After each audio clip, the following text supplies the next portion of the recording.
Who is God and why do temples exist அப்படிங்கிறது என்னோட ஒரு பர்ஸ்பெக்டிவ்லேருந்து சொல்கிறேன். அண்ட் இது எதுவுமே ட்ருத் கிடையாது. ஏன்னா இந்த கான்செப்டுக்கு எந்த ப்ரூஃபுமே கிடையாது. அதனால் யார் வேணாலும் என்ன வேணாலும் திங்க் பண்ணி யார் வேணாலும் என்ன வேணாலும் ஐடியாலஜி வச்சுக்கலாம். அப்படி என்னோட ஐடியாலஜி தான் நான் சொல்ல போகிறேன்.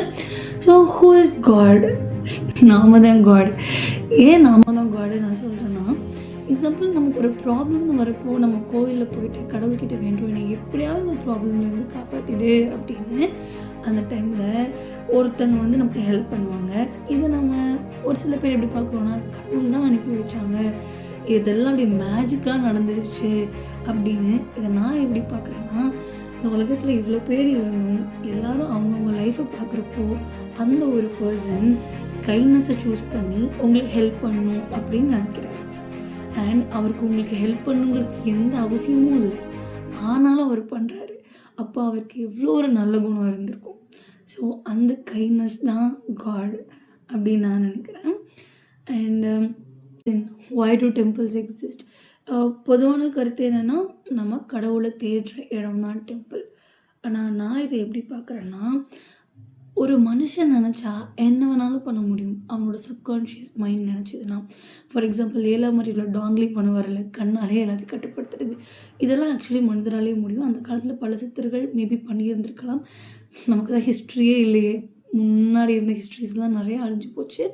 ஸோ மேபி அந்த காலத்தில் நம்ம அப்படி வெல் டெவலப்டாக இருந்திருக்கலாம்.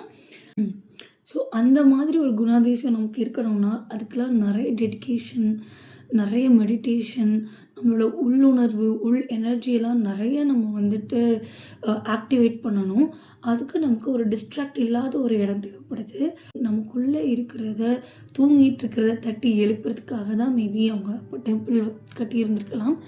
பட் சிவாக்கிய சித்தர் வந்துட்டு சொல்லியிருப்பார், ஓம் நமச்சிவாய அப்படிங்கிற இந்த மந்திரத்துக்கு அர்த்தமே தெரியாமல் நீங்கள் 1000 தடவை கோடி முறை உங்கள் வாழ்க்கை ஃபுல்லாக இந்த மந்திரத்தை சொல்லி சொல்லி பூஜை பண்ணாலும் எந்த பிரயோஜனமும் இல்லை அப்படின்னு.